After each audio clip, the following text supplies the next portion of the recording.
do not follow anyone. It's okay to network. It's okay to talk to people who are living your future at this point, but never copy or mimic them. Pandemic actually has made it easier on me because earlier on, whenever I had to like network and meet somebody for coffee, it never used to be like a 30-minute meeting.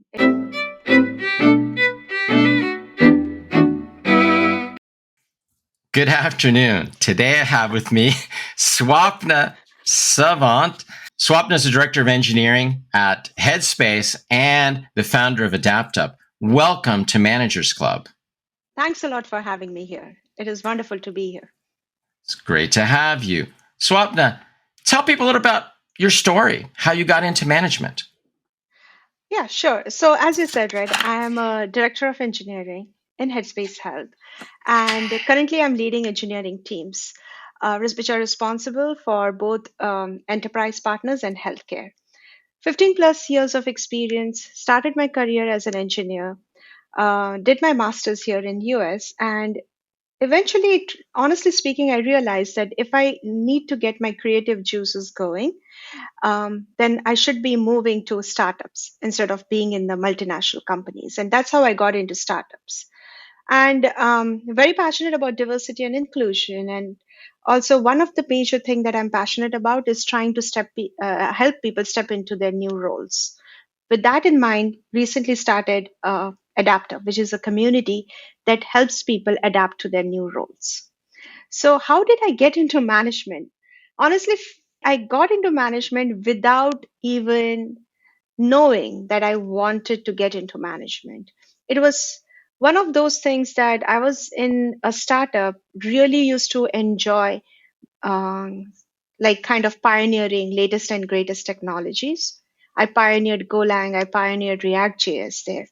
And then later on, because the workload was increasing, I got some engineers to work for the team and I actually built the team. And it just naturally came to me that I started mentoring them and I started making sure that they are the ones who are actually building the code. That's when I realized that I actually enjoy building teams more than I enjoy building a product or building a technology. And that's how I got into management. I think that's a great reason to get into management. So you enjoyed building teams, helping people to build stuff. I think Yeah. that's great. Mhm. Um, Swapna, what are some of the biggest challenges you face now as an engineering leader? Oh, now I would say one of the biggest challenge I have is explaining technology to executives. So it is, I have to be very concise, precise, and I also have to make sure that the right message and the right summary is set in front of executives who might not have a technical background.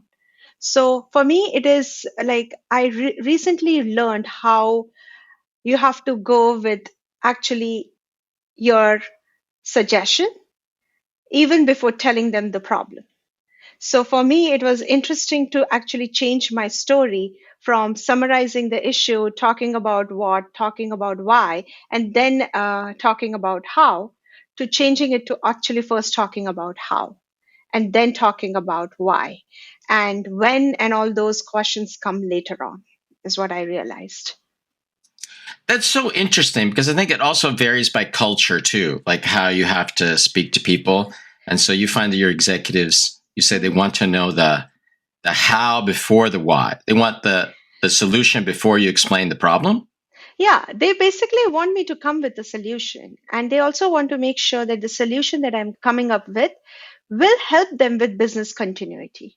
So for me, the interesting part is to map business continuity with technology.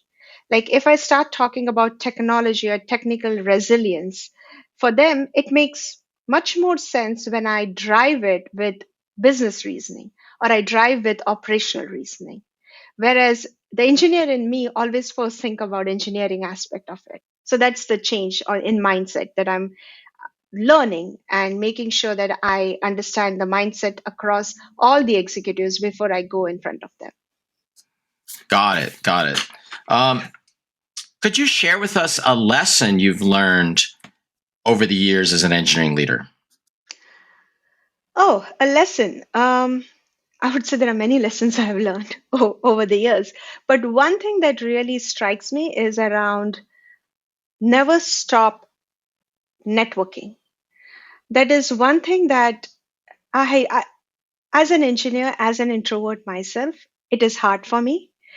But more and more I started doing it, and more started taking like smaller step towards networking. It not just empowered me, but also helped me see different perspectives over not just leadership and management, also over engineering and technology, and how people even work towards any problems. And it actually helped me grow in my career.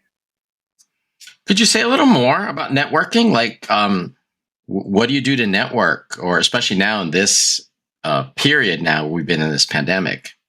Um, funnily, pandemic actually has made it easier on me because earlier on, whenever I had to like network and meet somebody for coffee, it never used to be like a 30-minute meeting. It always used to be like 2 hours because I have to think about commute. I have to think about where we are going to meet, all of that. But now it is the way I do it now is every week I make sure that I schedule at least a 30-minute meeting with someone. There are so many tools out there like Lunch Club where you can actually schedule meetings with people and just try to understand their journey and try to understand what excites them and learn more from them. One more aspect is I make sure that I have a LinkedIn presence too. Something that recently has started in my journey, and I have realized how much powerful it can be if it is used correctly. And when I say used correctly, I mean whenever I reach out to somebody, I make sure that I do my own research. I understand their perspective. I understand what excites them. And if there is some kind of a synergy between us, I will make sure that I add that in my messages when I connect with them. And surprisingly, I mean, I'm not kidding. Many people actually respond to those and they will like to connect with you if there is a common theme. I think that's great. Well, I'm at LinkedIn. I think it's a great tool for networking, and yeah, I've met a bunch of people. You can send them an email or something, right? Yeah, And I mean, you're not a recruiter, so if you're genuinely trying to connect with them, I think a lot of people are exactly. open to Yes. talk. Um, Exactly. And just to add to here, I'm not saying this because you are in LinkedIn. This actually works. no, no, Yeah. I know. I mean, it's It's great. humbling. Yeah.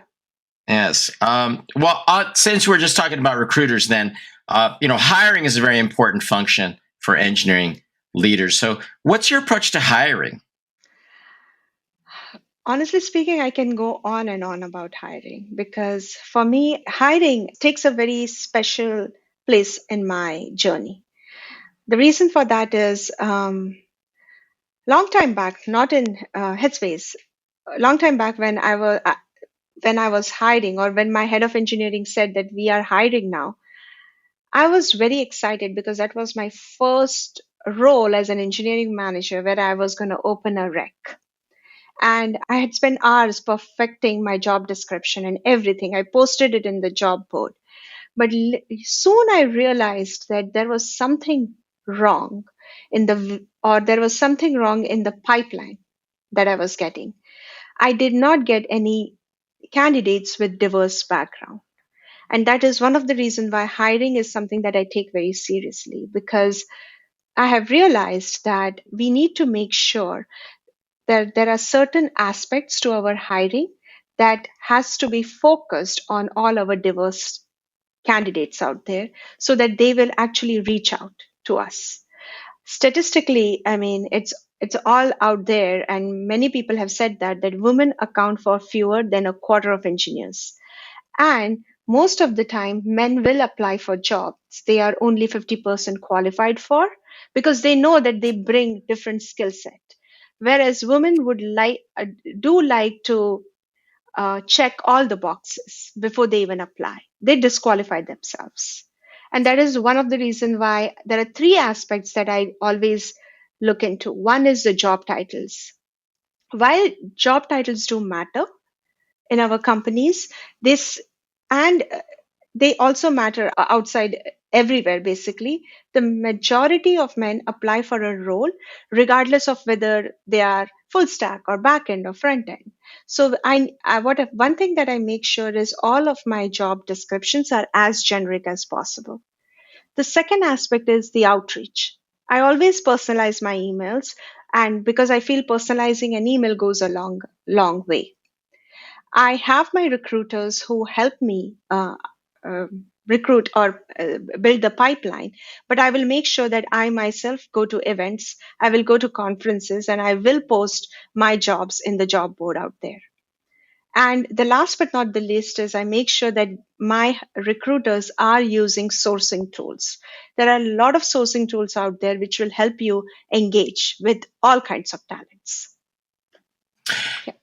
Yeah, I've heard this that women, if they don't feel they meet all the Yeah. things in the job description, just they won't apply, right? Yeah. So, and you also have to write job descriptions in like a neutral way. Be careful not to use certain, language. So it clearly you pay a lot of attention to that. I Yes. think that's good. And then, besides LinkedIn, what are some other sourcing tools you use then that you find success with? Yeah. So before Headspace, I used to work for a company called as Entello. And Entello also had like a recruiting automation. They used to provide some insights on candidates, which used to be really helpful for me. And that is one of these tools that I would definitely recommend people using. And there are a lot many which are similar to Entello out there. I'll have to check it out. Um, what would be your advice for managers who are just starting out? Oh, I personally feel that whenever a new manager is stepping into this whole new career, I call it as a career transition because there is additional skill sets that you would now need to focus on when you're getting into management. And three things that I feel are important, and these are the common mistakes that people usually do, is the first aspect is lack of trust. Like whether you are inheriting a team or managing your existing team, it is important for your reportees to have a sense of belonging. So it is important that you take responsibility for failure, accept it when you don't know something, and listen with an intent. That way, your team will feel the sense of trust in you. The second part is do not follow anyone. It's okay to network. It's okay to talk to people who are living your future at this point, but never copy or mimic them. Each leader has their own leadership style. It is important for you to be authentic. So understand what values you actually admire the most and follow that path. And never shy away from giving constructive or direct feedback because that is one of the aspects which might be difficult for you in the initial stage of your life, but not giving feedback can lead to a toxic environment and you do not want that in your team. Yeah, I think that's one of the hardest things for new managers, right? To give feedback Yes. because it's uncomfortable, right? This is very interesting what you said about not copying people because that's kind of I haven't heard that before, but people say like be your authentic self, but you're kind of like don't copy other leaders. Yeah, the reason for that is many people get inspired by some leaders and then they try to read as many books as they can. They try to follow them as much as they can and then tend to follow them. It's okay to follow somebody, it's okay to understand their leadership style, but build your own too. Because the more you will try to understand what makes you comfortable in the leadership role, or what makes you comfortable, what kind of conversations you can have and you cannot, will actually make you more authentic. Interesting.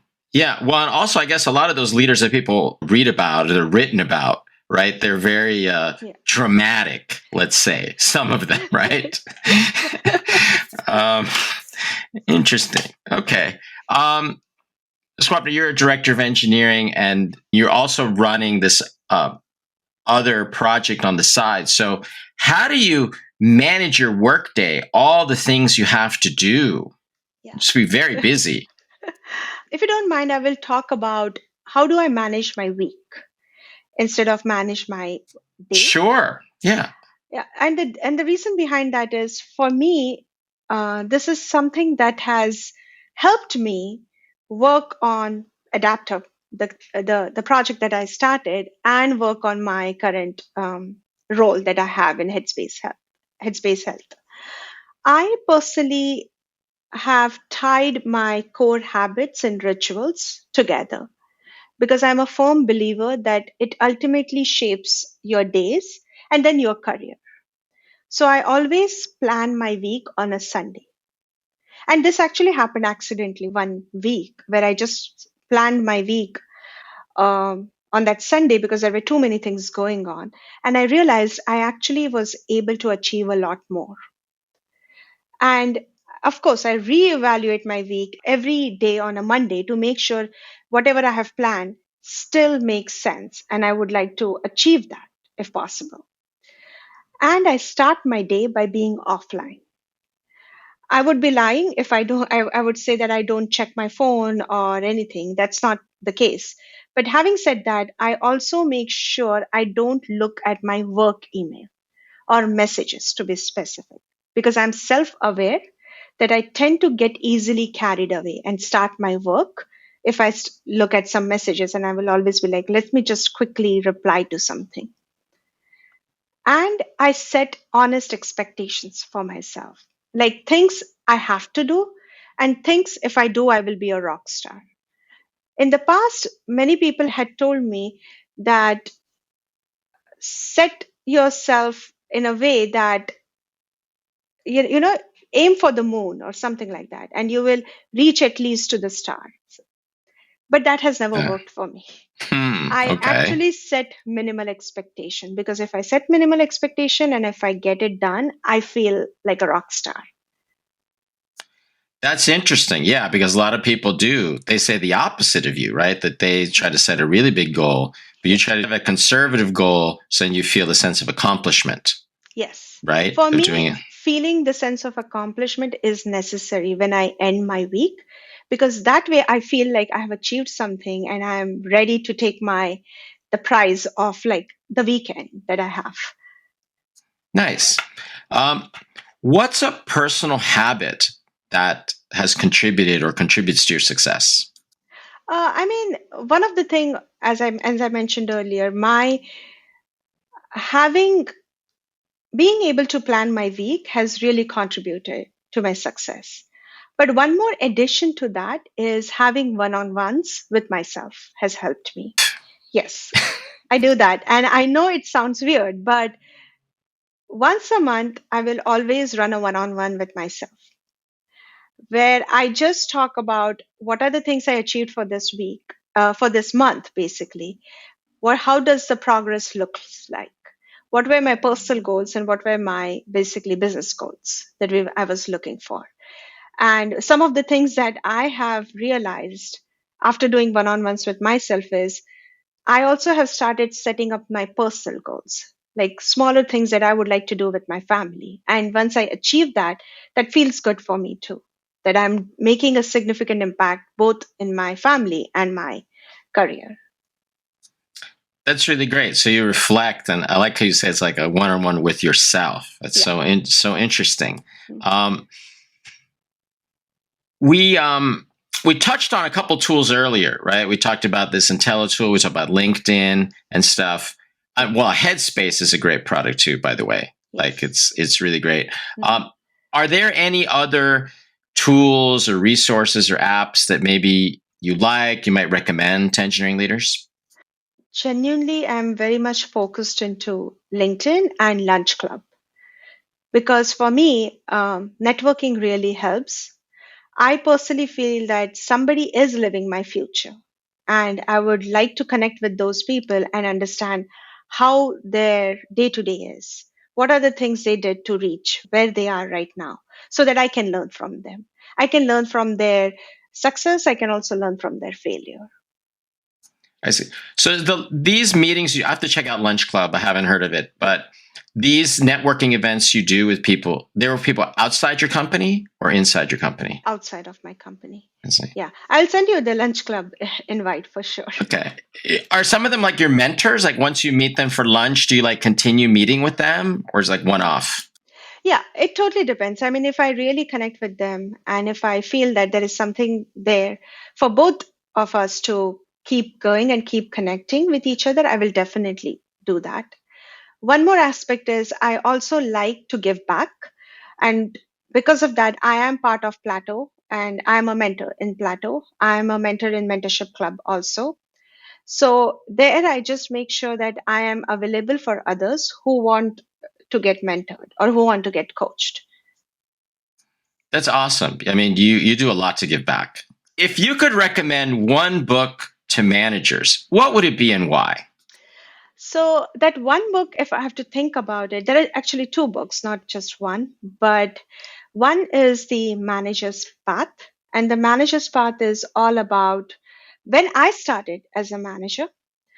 That book actually helped me because each and every chapter actually talks about what are the things that you can do to transition yourself from an IC to a manager. That really helped me understand a little bit better around what are the things that are expected for me? What are the things that are expected from me by my managers? So that is one of the book that you should definitely start with. The second one is I wouldn't say that it's like a book. There are a lot of TED Talks out there which are about management. And some of the TED Talks really talk about what are the things that first time managers should not be doing. There is if you Google something called as 10 TED Talks for the first time managers, you will actually get a link and there are 10 TED Talks there where they just talk about real 15 minutes quick things about feedback, outcomes, what are the things that you should think about when transitioning, which is really helpful. Interesting. I'll have to check out that. That book, Manager's Path, is it's very highly recommended. This all kind of seems in line with adaptUp, right? Because adaptUp is about this topic of helping people transition into leadership, right? Yes, because I am a firm believer that it is very common for us to step into leadership with minimum or no training.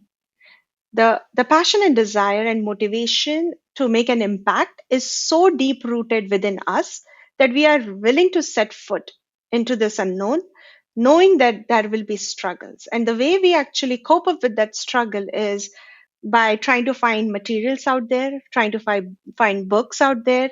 And it's a very common saying that we say, fake it till you make it. But I don't think so that it has to be that way. So adaptive is all about building that dedicated advisory board because somebody is living your future. So we just have to connect you with them.